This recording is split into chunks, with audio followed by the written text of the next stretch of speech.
दिन काम गर्छु, कुन दिन बेबीलाई दिन्छु, त्यो सबै चिज मैले लिटरली प्लानै गरेको छु हैन। अनि मेरो बेबी पाउँदाखेरि चाहिँ नि मलाई एकजना हेल्पर पनि चाहिन्छ। देखि यो मैले अगाडि लाइक 5 इयर्स पत्याउनु हुन्छ हुँदैन आई डोन्ट नो हैन। तर मैले 5 वर्ष अगाडि नै म बिहा भइसकेपछि मैले यो गरिसकेपछि म यो हिसाबले गरिसकेपछि बेबी पाएपछि यो गर्छु। लाइक मलाई चाहिँ अहिले पनि म 40 इयर्समा म के गर्छु मलाई त्यस्तो खालको प्लान्सहरू हुन्छ कि ओभर थिङ्कर भन्ने कि अब प्लानिङ गर्ने कि आफ्नो डिजाइन गर्ने कि अब त्यो किसिमले गर्छु म चाहिँ।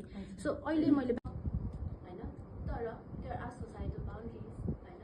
अब यो सबै चिजसँग लड्नको लागि के गर्ने आफ्नो डिसिजन आफै लिने, आफ्नो प्लानिङ आफै बनाउने, आफ्नो लाइफ आफ्नै किसिमले डिजाइन गर्ने। मेरो पनि लाइफ हेर्दाखेरि अब इन्स्टाग्राममा तपाईँहरूले कतिजना देख्नुभयो it looks very fancy, it's very simple, एकदमै सिम्पल, सबैजना सपोर्टिङ एन्ड एभ्रिथिङ। नो, म मेरो जोइन्ट फ्यामिलीसँग बस्छु हैन। तपाईँहरूले सेयर गर्नु मैले पनि त गर्न मिल्यो राइट। सो म पनि जोइन्ट फ्यामिलीसँग बस्छु, उहाँहरू पनि एकदम धेरै पुरानो सोचाइको धारणाको हुनुहुन्छ। एभ्री डे फाइट गर्नुपर्छ, नयाँ बेबी जन्मेर लिएर आउँदादेखि लिएर घरमा बुहारी भएर आएदेखि लिएर, जबकि pre marriage I was like living एकदमै डिफ्रेन्ट लाइफ हैन। बिहा भइसकेपछि डिफ्रेन्ट भयो नि त। तर मलाई त्यही लाइफस्टाइल कन्टिन्यू गर्नको लागि मैले के गर्नु पर्यो त, म धेरै चिज गरिरहेको छु। एभ्री डे हेर्दाखेरि इट लुक्स भेरी सिम्पल, ग्रेसफुल्ली गरिरहेछ, सिजाको लाइफ कस्तो राम्रो छ, it is so balance and everything देखिन्छ। तर जुन एभ्री डे बेसिसमा मैले जुन स्ट्राटेजी बिल्ड गरिरहेको छु त्यो चिज चाहिँ it is very difficult and challenging. अनि यस्तै सिनारीहरूको सल्भिङ प्रोसेसतिर नै जान्छ कि।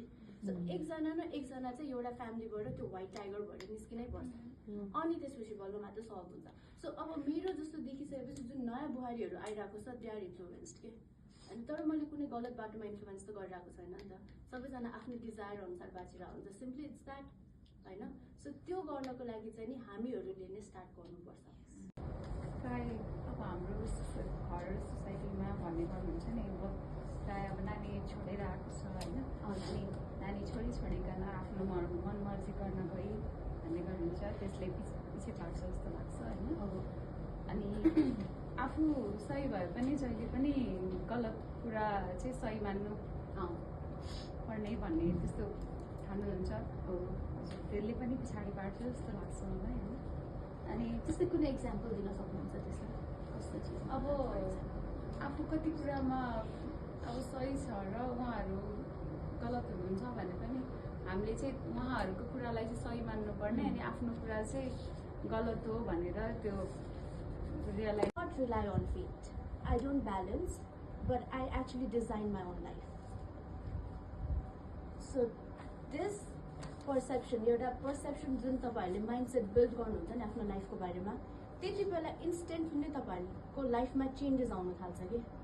जब तपाईँहरूलाई वर्क आयो, वर्क ब्यालेन्स गर्नु पर्यो, बच्चा हेर्नु पर्यो, बच्चालाई ब्यालेन्स गर्नु पर्यो, फ्यामिलीलाई हेर्नु पर्यो, स्पाउसलाई, वाट एभर फ्रेन्ड्स कोलाई हेर्नु पर्यो, उनीहरूलाई ब्यालेन्स गर्नु पर्यो राइट। त्यो गर्नु परिसकेपछि तपाईँहरूलाई त डेलीमा भयो नि त। वाट इफ तपाईँहरूले